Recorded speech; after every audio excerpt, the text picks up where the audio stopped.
What was it like raising a son with epilepsy?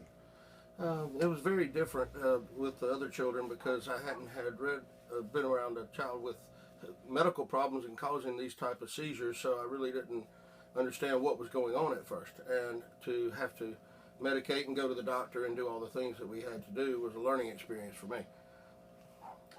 What kind of things would he do?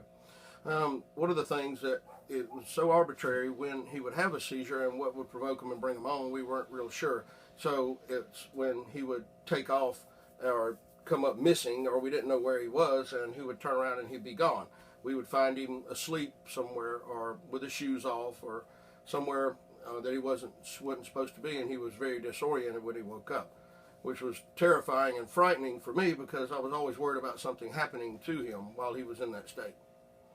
How was the stress on you and the family that as he was growing up?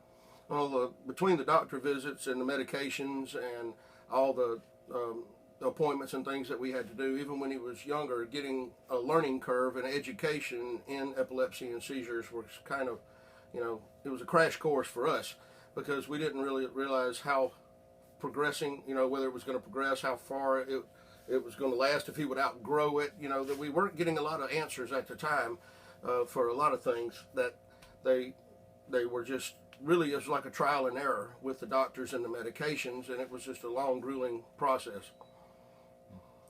I know your son is an actor, and he's also a singer.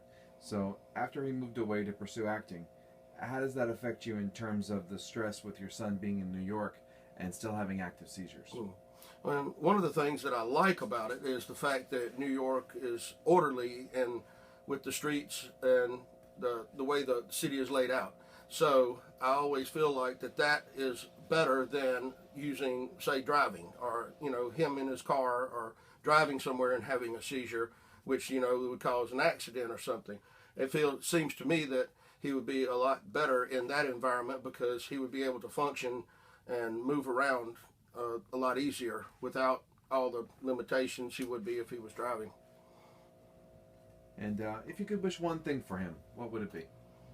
I wish one thing is health and happiness and success and to be seizure free. So